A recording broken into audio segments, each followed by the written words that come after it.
Good morning छात्रों, कैसे हैं जी आप लोग। आशा करते हैं आप मस्त और व्यस्त होंगे अपने काम में। तो आइए हम जुड़ते हैं आज के इस प्रैक्टिस सेशन में, जिसमें हम क्वेश्चन बैंक के प्रैक्टिस सेशन 2024 के क्वेश्चन नंबर 50 to 100 करने वाले हैं। मैथ का, जहाँ तक आपको पता ही होगा, मैट्रिक बोर्ड। और मेरा नाम तो आप लोग जानते ही होंगे, चैनल आपको याद ही होगा, लर्न विद ग्लोरियस 2.0। चलिए समय ना गवाते हुए हम अपने सिलेबस की बात करते हैं। हर सिलेबस में हमें जहाँ तक याद है कि मैंने 50 के पहले 49 क्वेश्चन तक खत्म कर चुका था। एक शंकु के आयतन, हाँ ठीक। चलिए तो 50 क्वेश्चन से मैं स्टार्ट कर रहा हूँ। 50 क्वेश्चन कह रहा है जी, यदि एक गोला की त्रिज्या 2r है तो इसके आयतन क्या होंगे।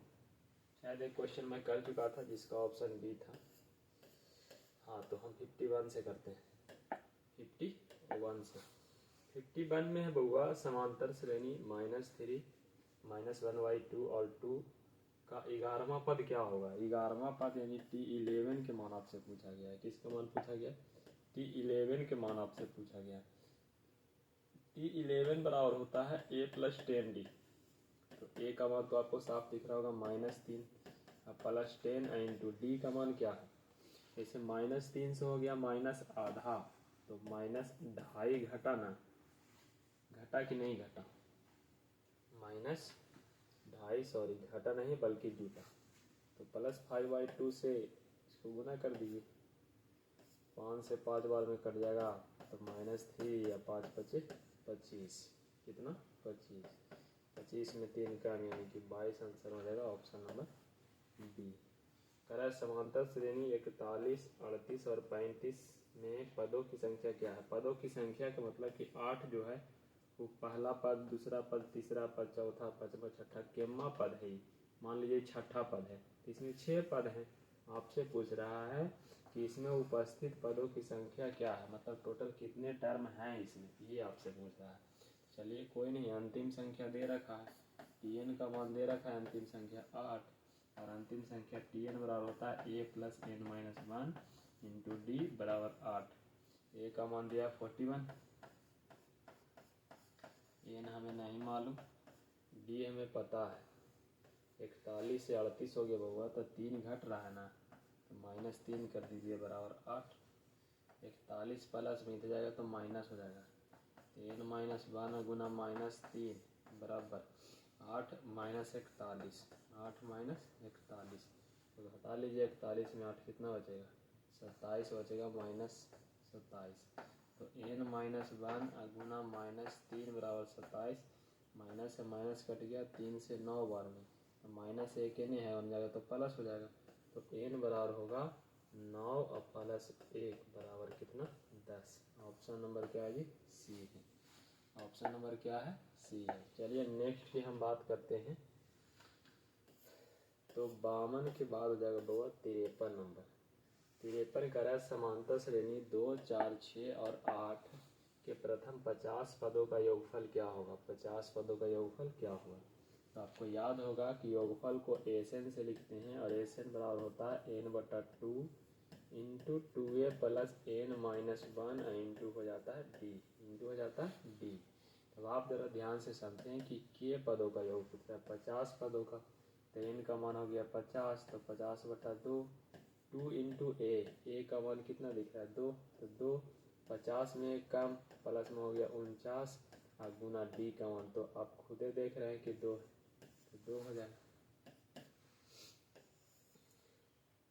50/2 यानी कि 25, 2 गुना 2 4, और प्लस 49 गुना 2 98, तो हो जाएगा 25 गुना 98 प्लस इतना, तो 102।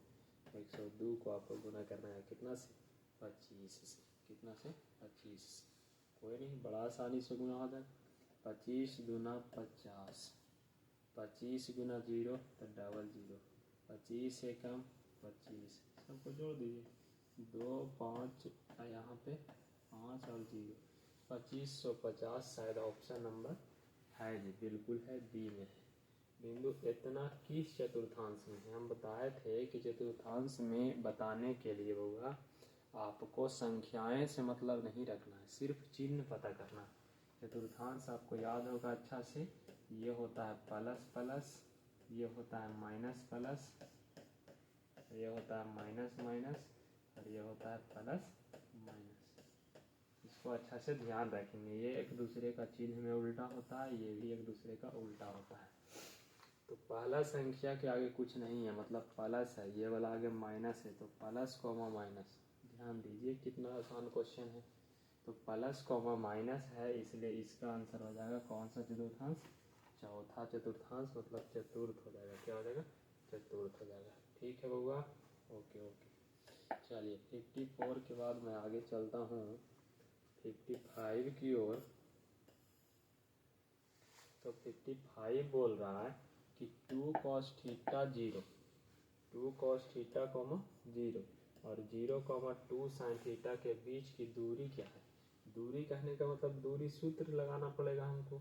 तो चलिए दूरी सूत्र क्या होता है जी? दूरी निकालने के लिए आप फॉर्मूले लिख करके फिलहाल प्रैक्टिस किया कीजिए, इसलिए कि फॉर्मूले लिख करके प्रैक्टिस करने से हमारे फॉर्मूले हमेशा याद रहते हैं, और याद रहेंगे तभी अब एग्ज़ाम में बना पाइएगा। अगर एग्ज़ाम में किसी प्रश्न को पढ़ते समय ये फील नहीं हुआ कि हमने इस प्रश्न को पहले बना चुका है, तो शायद ही वो क्वेश्चन आप वहाँ बना पाएंगे। इसलिए प्रैक्टिस इतना ज़्यादा करिए, इतना ज़्यादा करिए कि हर एक क्वेश्चन आपके नज़र के सामने से गुजरा हुआ होना चाहिए। चलिए देखते हैं। x2 माइनस x1 का whole square plus y2 minus y1 का होल स्क्वायर। दिक्कत है छात्रों? तो चलिए x2 माइनस x1 दूसरा में से पहला को घटाएंगे, तो 0 घटाएं चाहे जोड़ें सेम रहेगा, तो 2 के स्क्वायर होगा 4, कॉस के स्क्वायर हो जाएगा cos square theta plus same यहाँ इसमें से 0 घटा देंगे तो बात उतना ही होगा, तो 2 के स्क्वायर 4 अब प्लस हो जाएगा साइन स्क्वायर थीटा। ठीक है ना छात्रों? चलिए तो 4 कॉमन लेंगे तो बचेगा कॉस स्क्वायर थीटा, अब प्लस में हो जाएगा साइन स्क्वायर थीटा। इसका मान 1 होता आपको पता है, तो 4 गुना 1 बराबर 4, और 4 के वर्गमूल बराबर होता तो प्लस माइनस 2 है, पर दूरी सिर्फ प्लस में होती है इसलिए 2। चलिए नेक्स्ट क्वेश्चन की यदि हम बात करें तो 55 के बाद क्वेश्चन नंबर 56 की ओर चलते हैं। 56 में कह रहा है एक सरल रेखा x बराबर इतना y बराबर इतना का कटान बिंदु क्या है? ध्यान दीजिए, जब मैं ऑफलाइन क्लास में बता रहा था तो उस टाइम बताया था कि आपके घर का एग्जैक्ट लोकेशन क्या है, आप कहाँ रहते हैं, किस तरीक़ा से शुरू करें। तो इस तरीक़ा से भारत देश में, बिहार राज्य में, नालंदा जिला में, इस तरीक़ा से यदि शुरू करें तो एग्जैक्ट लोकेशन क्या निकल के आए। तो कुछ इसी तरह से इसको ही बताना है। तो x के मान -2 बोला है, -2 कहाँ होगा? 1 और 2, -2 यहाँ होगा। y का मान 3 बोला है, तो 1 होगा 2 होगा 3, इस तरीक़ा से। तो x के मान 2 है तो x अक्ष वाला बिंदु y के समांतर जाता है, अब y अक्ष वाला x के समांतर आता है। कहाँ पे कट रहा है? यहाँ पे।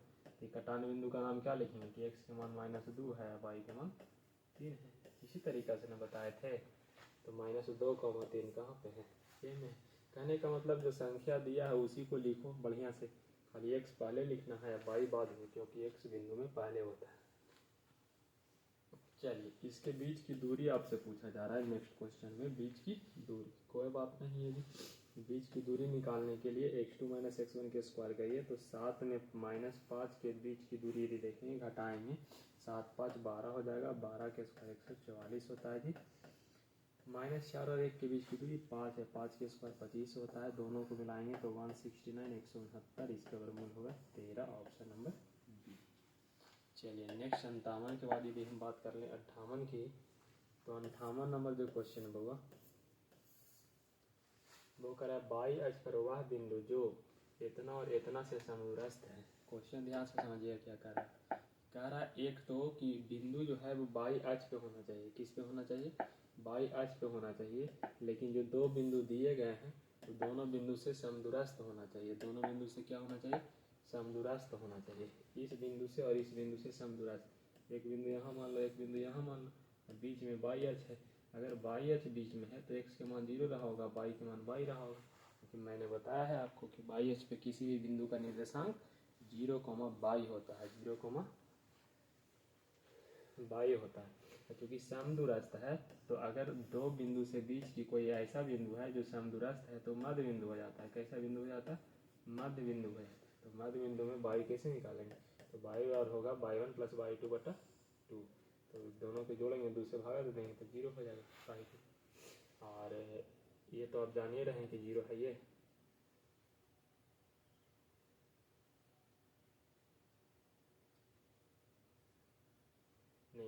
नहीं गलत हो जाएगा, ऐसे बना।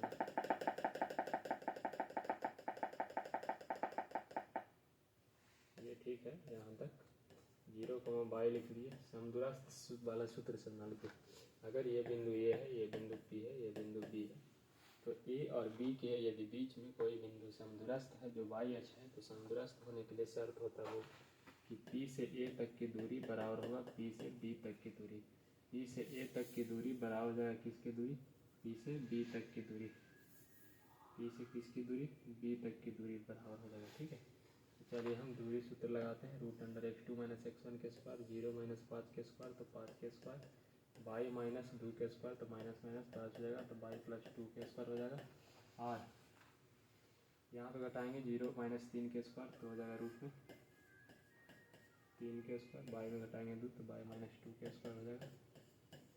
और स्क्वायर से रूट काट दो, रूट से रूट, जैसे उधर रूट है तो रूट को इधर लाएंगे तो स्क्वायर होगा ना, तो ऐसे भी कट जाएगा। 5 के स्क्वायर 25 हो जाएगा। प्लस प्लस क्या हो जाएगा बाबा? प्लस जाएगा a + b के whole square, a square plus b square plus हो जाएगा 4y बराबर 3 के square 9 plus y square plus 2 के स्क्वायर 4 और -4y के बाई 4y के बाई 4y। तो बाई स्क्वायर से बाई स्क्वायर कट गया ना बउआ। ठीक है, 4 से 4 कट गया ना बउआ। -4 को उधर भेज देंगे तो -9 हो जाएगा। 4 4 8 वाई हो जाएगा। 9 को इधर भेज देंगे तो 25 और -9 हो जाएगा। 25 में 9 घटावेंगे तो 16 आ जाएगा। तो 16 बराबर -8 वाई, 8 से काटेंगे 2 बार में तो वाई बराबर हो जाएगा -2। एक तो ऑलरेडी पहले से पता ही था कि 0 है, वाई हो जाएगा -2। एक पता था ना, x 0 है, वाई कितना हो जाएगा? -2। x 0 और वाई -2, ऑप्शन नंबर बिल्कुल सी सही है। नेक्स्ट क्वेश्चन की बात करें 58 के बाद 59 नंबर। तो 59 में क्वेश्चन बोला जा रहा है बाबा कि PQRS एक आयत है जिसके शीर्ष इतना इतना इतना एवं इतना है, तो आयत का क्षेत्रफल क्या होगा? तो आयत का क्षेत्रफल होता है बाबा लंबाई गुना चौड़ाई। क्या होता है? लंबाई गुना चौड़ाई। तो लंबाई गुना चौड़ाई निकालने के लिए आप क्या करो कि पहले ये दोनों के बीच की दूरी निकाल लो और फिर ये दोनों के बीच की दूरी निकाल लेना, क्योंकि भुजाएं तो लगातार ही रही होगी। क्या रही होगी? लगातार ही रही होगी। तो दो दूरी निकाल के दोनों को गुना कर दिया जाए। अगर इसके बीच की हम दूरी निकालते हैं तो हो जाएगा √0 - 6 तो 6 के स्क्वायर प्लस 0 - 0 तो 0 के स्क्वायर बराबर 6 हो जाएगा। मान लो ये लंबाई है, तो चौड़ाई कैसे निकलेगा बाबा? इसके बीच की दूरी घटाएंगे तो 0 के स्क्वायर प्लस 0 में 2 घटाएंगे तो 2 के स्क्वायर बराबर 2 हो जाएगा। तो 6 × 2 12 हो जाएगा आंसर। देखिए, यदि a, 0 0 0 और 0, b किसी त्रिभुज ABC के शीर्ष हैं तो ये त्रिभुज ABC का क्षेत्रफल क्या होगा? त्रिभुज ABC का क्षेत्रफल क्या होगा? त्रिभुज ABC का क्षेत्रफल देखता हूँ कि क्या होगा, ऑप्शन से पकड़ लेंगे। देखो कह रहा है a, 0 है, 0, b है, 0, इसको इस तरीके से बनाओ ना, अच्छे से बनाओगे तो थोड़ा आसान हो जाएगा। जैसे 0, 0 है तो मूल बिंदु हो गया, ये मान लीजिए 0, 0 और एक हो गया a, 0 तो x के मान a है तो a, 0 तो x अक्ष पे ही ना रहेगा, और 0, b है तो y अक्ष पे ही ना रहेगा। तो जब y अक्ष पे रहेगा तो इसको ऐसे मिला दीजिए। देखिए तो समकोण त्रिभुज बन रहा है, तो यहाँ से यहाँ तक की दूरी कितना रहा होगा? b। यहाँ से यहाँ तक की दूरी कितना, सॉरी यहाँ तक की दूरी b रहा होगा, यहाँ तक की दूरी a रहा होगा। अभी समकोण त्रिभुज के क्षेत्रफल क्या होता है? 1/2 गुना आधार और गुना ऊंचाई। तो ये भी ऑप्शन है, ऑप्शन बी बिल्कुल सही जवाब। नेक्स्ट क्वेश्चन की यदि हम बात करते हैं, तो 60 के बाद क्वेश्चन नंबर 61 देख लें। निम्नलिखित में कौन बहुपद नहीं? भैया तो बहुपद कौन नहीं होता है? बहुपद कौन नहीं होता है? तो बहुपद वही ना नहीं होता है जिसमें x रूट में दिख जाए, भिन्न में दिख जाए, पावर माइनस में वगैरह वगैरह हो। कौन बहुपद नहीं? ये तो है जी, ये भी है, ये भी है, लेकिन पावर देख लो, यहाँ माइनस होगा ना, 3/x है तो 3 या x ऊपर लेंगे तो पावर -1 हो ना जाएगा, इसलिए ये बहुपद नहीं है। बहुपद इतना और इतना का घात क्या होगा? गुणनफल। जब गुना करेंगे तो पावर बड़ा वाला बटा बड़ा वाला के साथ जोड़ दीजिए, 6 5 11 हो जाएगा। ऑप्शन में यहाँ पे 11 दिख रहा है जी, देखिए आगे करते हैं तो आपको दिखेगा।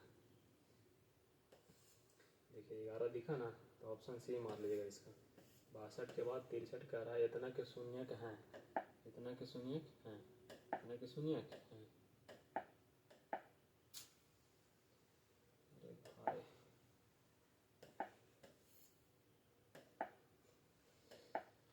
इतना के शून्यक क्या होगा जी, आपसे पूछा गया है ना। देखिए बड़ा आसान है, x² - 11 = 0 होगा तो x² बराबर 11 हो जाएगा, सॉरी x² बराबर 11 हो जाएगा। तो x के मान निकालेंगे तो √11 और 11 का वर्गमूल +-11 रूट में। तो बताइए प्लस माइनस में √11 कहाँ है? यहाँ पे तो है, ऑप्शन सी बिल्कुल सही है। नेक्स्ट की यदि हम बात करें 63 के बाद 64 नंबर की, तो 64 नंबर क्वेश्चन कह रहा है बउआ कि द्विघात समीकरण इतना के शून्यक है, तो बताइए निम्नलिखित में कौन सही है? ए का मान क्या होगा, बी का मान क्या होगा? ये आपसे बोल रहा है ना, कोई बात नहीं, आराम से बताइए। बात कुछ ऐसा है कि ये भी इसका शून्यक है और ये भी इसका शून्यक है, तो 2 इसमें रखिए बराबर 0 करिए, फिर 3 इसमें रखिए बराबर 0 करिए, तो -2 के स्क्वायर हो जाएगा 4, -2 और गुना 20 हो जाएगा -2a और -2 प्लस b बराबर 0, तो हो जाएगा -2a और +b, ये दोनों मिला लेंगे तो होगा +2 जब हो जाएगा तो उसको उधर भेज देंगे तो हो जाएगा -2, -3 रखें तो -3 के स्क्वायर 9 और -3 गुना a तो -3a और -3 और उसके बाद प्लस b बराबर 0, तो ये दोनों मिलाएंगे तो 6 होगा, तो हो जाएगा -6 यानी -3a और +b। समीकरण 1 और समीकरण 2 दोनों समीकरण को घटा दीजिए, -2a और +b बराबर -2, घटाइए इसको, घटाएंगे तो चिन्ह को करना पड़ेगा चेंज, ये हो जाएगा प्लस, ये हो जाएगा माइनस, ये हो जाएगा प्लस, ये माइनस होगा तो दोनों कट जाएगा। -3a में 2a को यदि हम प्लस करेंगे, क्या करेंगे प्लस, तो बचेगा -a, -6 में था, -6 में +2 करेंगे तो -4 बचेगा। a का मान 4 ऑप्शन में कहाँ पे दिख रहा है? a का मान 4, हाँ एक के ऑप्शन में है ही है, तो ऑप्शन बी। 64 के बाद 65 कह रहा है बहुपद इतना के शून्य का गुणनफल 8 है, तो ए का मान क्या होगा?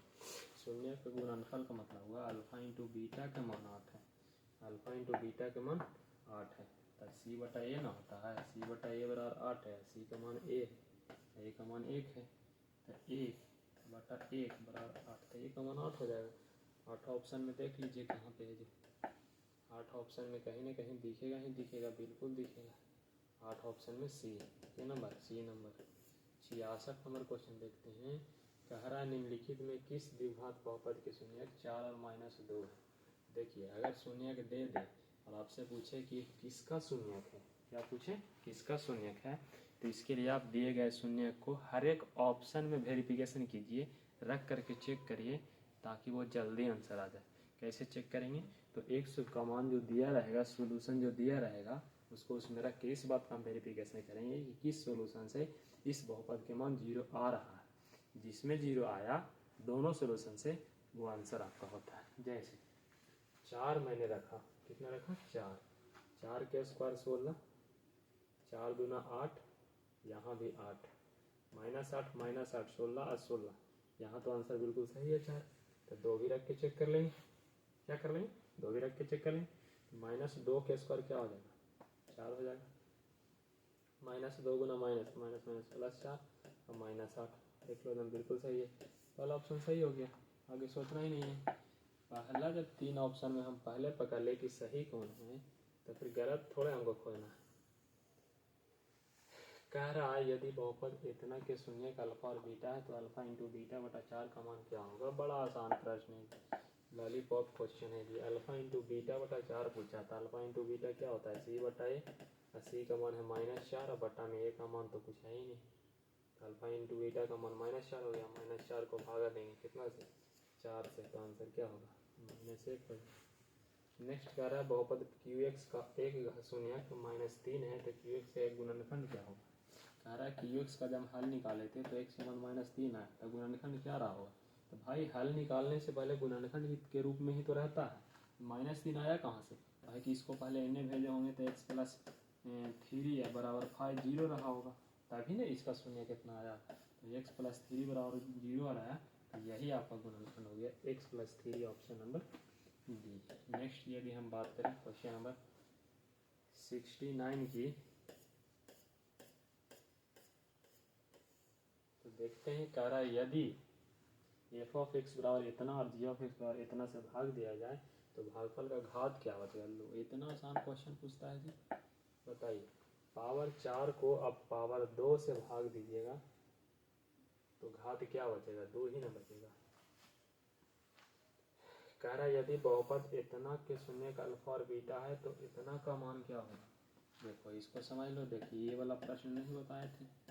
क्वेश्चन प्रैक्टिस करने का अर्थ ही होता है कि जिस पैटर्न से क्वेश्चन एग्जाम में पूछा गया वो पैटर्न हम समझ लें। कहीं ना कहीं किताब में ये पैटर्न का प्रश्न नहीं है तो प्रैक्टिस से ही ना सीखा जाएगा।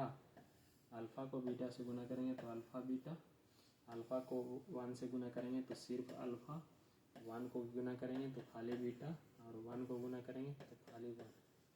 चलिए तो ये हो गया अल्फ़ा इंटू बीटा, ये हो गया alpha into beta. Alpha into beta c बटा ए, ये हो जाएगा -b बटा ए। ये क्या हो जाएगा, -b बटा ए, ये हो जाएगा -b बटा ए, और प्लस हो गया भाग।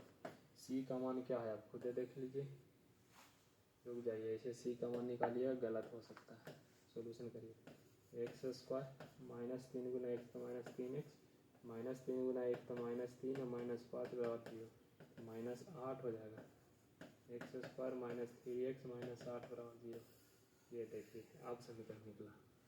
c का मान -8, एक तो है ही नहीं, प्लस -3 तो माइनस माइनस प्लस 3 प्लस 1, 3 1 4 और -8, तो -8 में यदि 4 जोड़ेंगे तो माइनस कितना बचेगा, 4 बचेगा। -4 ऑप्शन नहीं है बुआ, सी तो है। 70 के बाद 71 नंबर क्वेश्चन देखते हैं बुआ। 70 के बाद 71 नंबर क्वेश्चन देखते हैं। अरे प्रथम 10 विषम संख्याओं का माध्य क्या होगा। भाई साहब 10 विषम संख्या का माध्य पूछ रहा है। 10 को विषम संख्या लिख लो मुझे, 1 से शुरू करो, 1 प्लस 2, सॉरी 2 कैसे लिख दिए, इतना बड़ा mistake. 3 plus 5 plus 7 plus 9 plus 11 plus 13 plus 15 plus 17 plus 19 plus, बोल दीजिए कितना, प्लस 21। देखिए तो 10 को हुआ, 1 2 3 4 5 6 7 8 9 10 11 तो हो गया जी, इसको छोड़ दीजिए। अब बटा में हो गया 10, सब तो जोड़िए डम आराम से, कोई दिक्कत नहीं। 19 प्लस 1 20, 17 प्लस 3 20, 15 प्लस 5 20, 13 प्लस 7 20, यहाँ से 20, 1 2 3 4 5 यानी 20 25 100 बटा 10, तो आंसर भी क्या होगा 10। बड़ा आसानी से जोड़िए, जोड़ने में भी दिमाग लगाइएगा तो बहुत ही आसानी से जुट जाएगा। अरे इसका माध्यिका क्या है, माध्यिका निकालने का सबसे आसान तरीका है, सबसे पहले बढ़ते क्रम में सजा लो चाहे घटते क्रम में, और सजाने के बाद चाकू लो दोनों तरफ से काट दो। सबसे छोटा है 6, उसके बाद है 8, उसके बाद है 9, 9 के बाद है 15, 15 के बाद है 16, 16 के बाद है 18, 18 के बाद है 21, फिर है 22, फिर है 25। संख्याएं गिन लीजिए, 3 3 6 3 9, 3 3 6 3 9, बिल्कुल सही। 1 2 3 1 2 3 4 इधर से 4 इधर से, आंसर बच गया 16। Option number E। 72 के बाद 73 में इसका बहुलक पूछ रहा है। बहुलक भाई तो वही ना होगा जो सबसे ज़्यादा दिख रहा है हमको, 6 दिख रहा है 4 बार। और कोई दिख रहा है क्या ज़्यादा? 5 दिख रहा है भाई 2 बार, 0 दिख रहा है 2 बार, नहीं 6 सही है।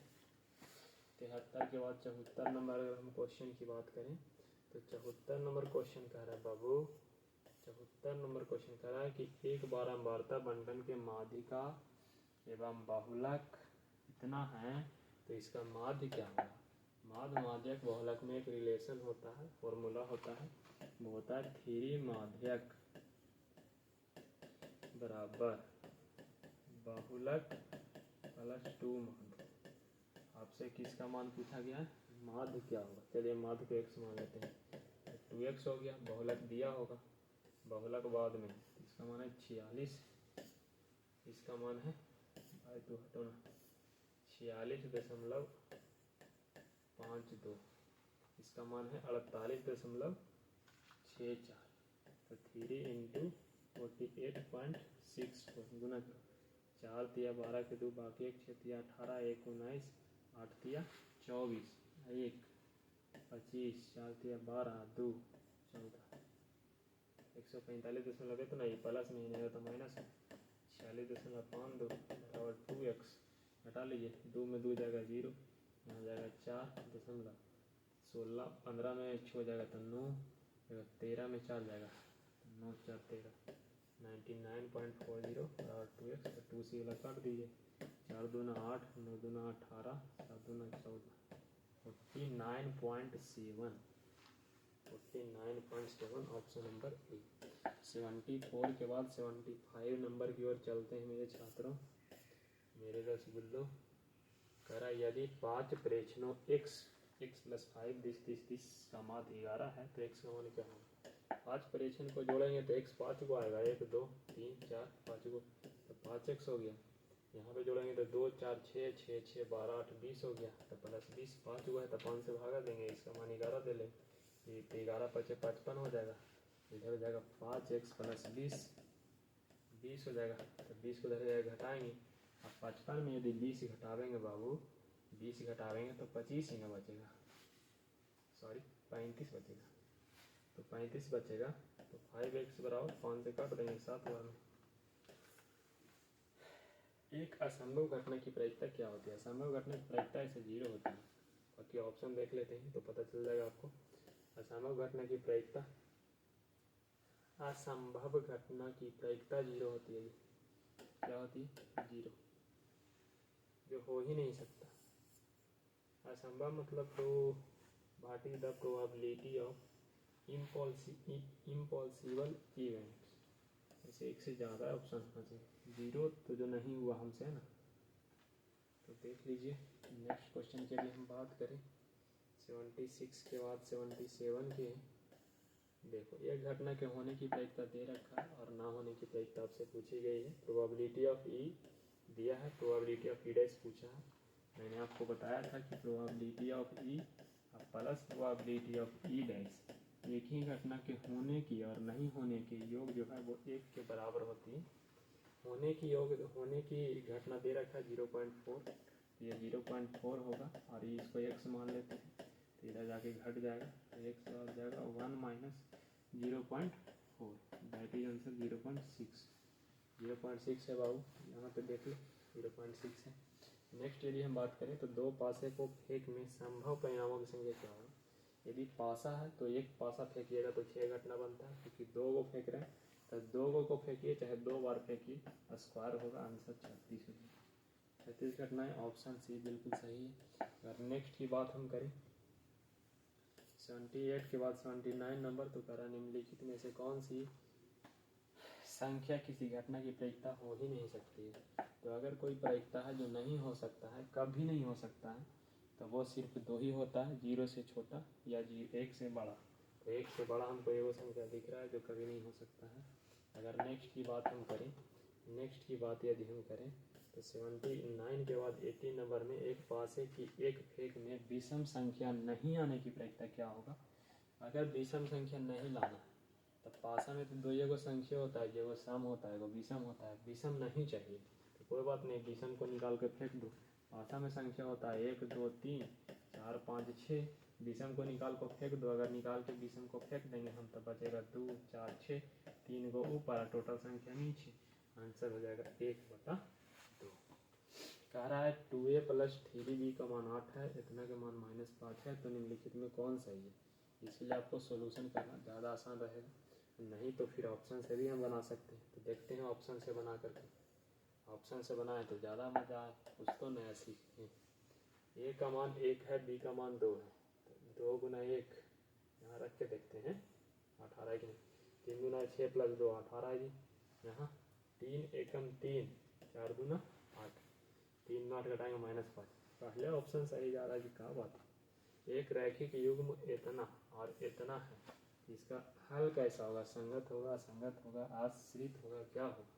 a1/a2 से तुलना करिए ना, मैंने तो बताया था 2, a1 का मान 2, a2 का मान 4, 2/4 बराबर -3/6, -3/6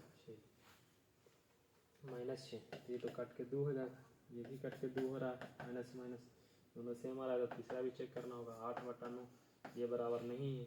ये समांतर का कंडीशन है, समांतर के कंडीशन में असंगत होता है। क्या होता है, असंगत होता है। 82 के बाद अगर हम आगे देखें, 82 के बाद 83 नंबर है क्वेश्चन बाबू। 83 के बाद कितना नंबर क्वेश्चन है बाबू, 83 नंबर है। कितना नंबर, 83 नंबर। कह रहा है इतना और इतना के आलेख किस प्रकार की सरल रेखा होगी, कैसी होगी। तो इसके लिए भी आपको तुलना करने की जरूरत है a1/a2 की। तो a1/a2 यदि हम देखेंगे तो 2/4 बराबर 3/6 बराबर जाएगा 4/12, 4 3 12, 3 दूना 6, यहाँ भी 2 नहीं बराबर है, इसलिए समांतर रेखा होगी। कैसी रेखा होगी, समांतर रेखा होगी। 83 के बाद यदि हम आगे बात करें तो 84 नंबर में कह रहा है निम्नलिखित सरल निकाय इतना और इतना के कितने हल होंगे। 3 क्वेश्चन लगातार पूछा है जी, वो वाला जो बॉक्स में मैंने करके बताया था, ध्यान कीजिए उसको अगर याद है तो। a1/a2 की तुलना करके ग्राफ कैसा होता है, संगत असंगत, हल कितने होते हैं, जो बताया था उसमें से 3 क्वेश्चन आया है, देख लो। समीकरण इतना इतना इतना के कितने हल होते हैं, एक और केवल एक हल। कितने हल, क्या हल, तो चेक करते हैं। 2/3 बराबर -3/1, ये जब पर तो बराबर हो ही नहीं सकता। तो जब ये बराबर नहीं होता है तो इसका एक हल होता है, ताकि ये प्रतिच्छेदी में जाता है। चलिए नेक्स्ट देखते हैं 80 और के बाद 85 नंबर अगर देखें तो के किस मान के लिए समीकरण निकाय इतना और इतना की अनंत हल होगा। अनंत हल कहने का मतलब a1/a2 बराबर b1/b2 बराबर c1/c2 सब बराबर होता है।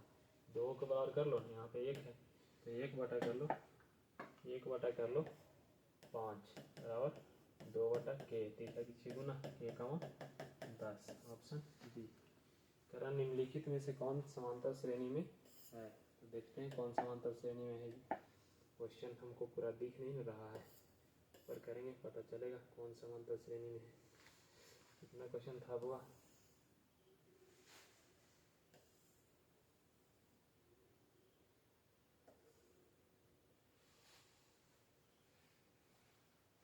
निम्नलिखित में से कौन समांतर श्रेणी में है। कितना था जी, अच्छा ये तो हो ही गया था। हाँ ये 86 नंबर था, कौन समांतर श्रेणी में है। ये पॉइंट वाले तो होंगे नहीं, क्योंकि संख्याएं बढ़ रही है पॉइंट में। ये नहीं हो सकता, ये नहीं हो सकता। 2 के बाद 4, 2 बढ़ा 8, 4 बढ़ा, ये नहीं हो सकता। हाँ ठीक है, यहाँ पे देखो ना -4 हर जगह बढ़ रहा है, -4, ये बिल्कुल सही है।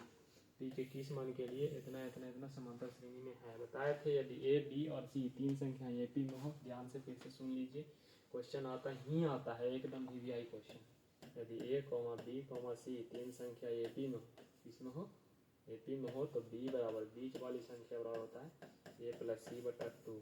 बीच में संख्या यहाँ पे कौन है, 13, लिखेंगे 13 बराबर a+c यानी कि 10 + 10 2p + 1 +5p - 3 डिवाइड बाई 2 हो जाएगा 13 इज इक्वल टू 5 और 2 7 7p और -3 और 1 -2 डिवाइड बाई 2 13 दूना 26 बराबर 7p -2 -2 इधर आ जाएगा तो 26 2 28 बराबर 7p 7 चौका 28 4 ऑप्शन डी बिल्कुल सही जवाब है। 87 के बाद 89 सॉरी 88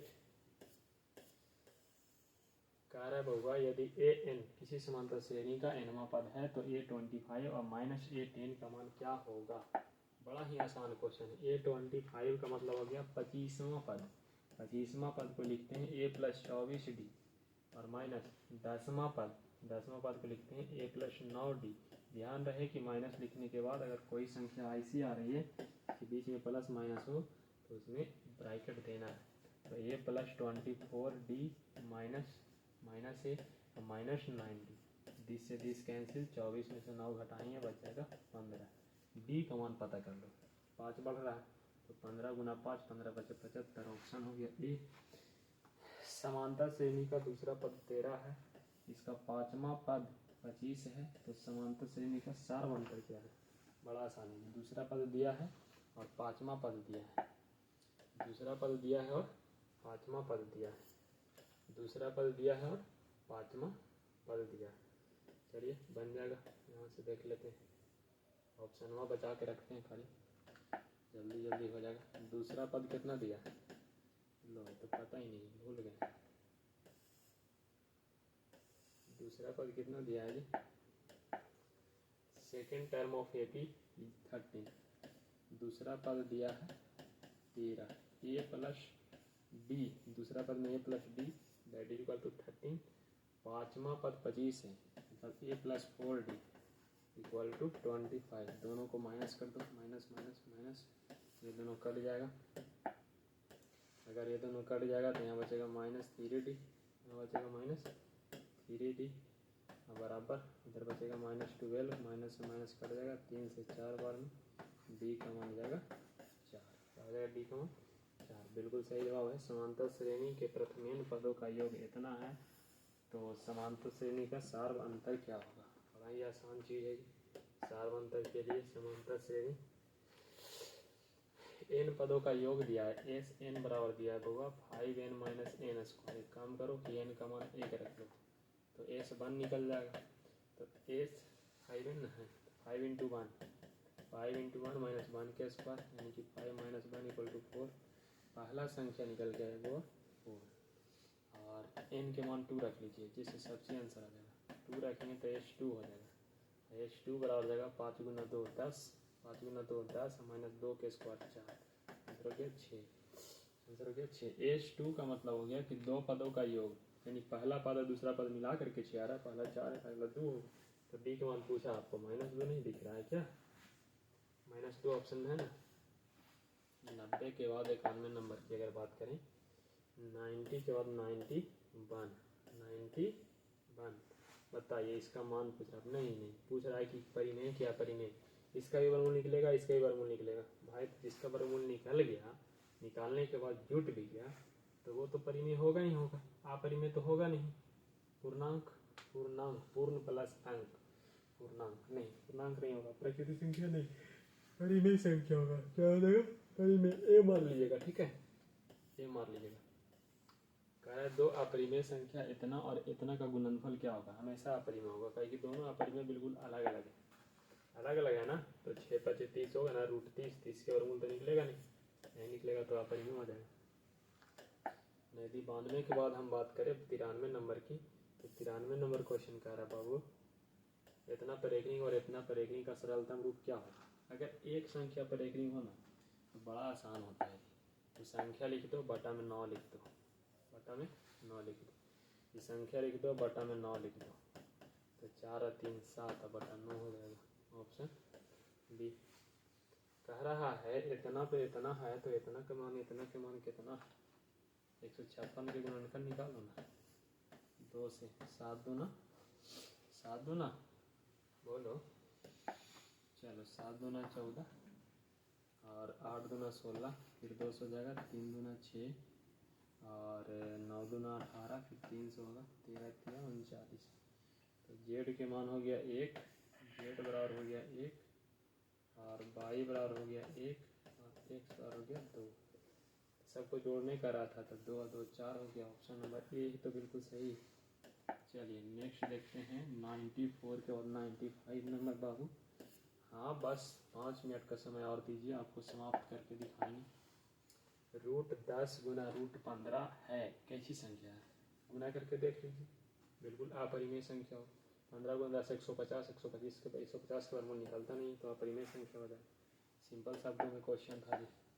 95 और 96 कह रहा पी बटा 10 के रूप में 0.105 को लिखा जा सकता है। तो कैसे लिखेगा? 105 तो 105 डिवाइड बाई 1 पे 1 2 3 शून्य, इसको गुना काट दीजिए ना बुआ। 20 25 100 और 1 शून्य 21 25 75 से 21 बटा 200। 200 के आप लिख सकते हैं 5 के स्क्वायर गुना 2 के क्यूब। ऑप्शन है 2 के क्यूब 5 के स्क्वायर 21, यही तो दिख रहा है हमको। यदि दो संख्याओं का मासा इतना लासा इतना तो संख्या का गुणनफल कितना? सिंपल है, मासा और लासा का गुणनफल बराबर होता है। फॉर्मूला नहीं बताया था? दो संख्याओं का गुणनफल उसके HCF गुना LCM के बराबर होता है। तो HCF गुना LCM देख लीजिए क्या है। HCF और LCM 50 गुना 25 25 25 से 1250। ऑप्शन देखो 1250 है क्या? पहला ही ऑप्शन है, मार लेना ठीक है। 25 गुना 50 1250 आंसर।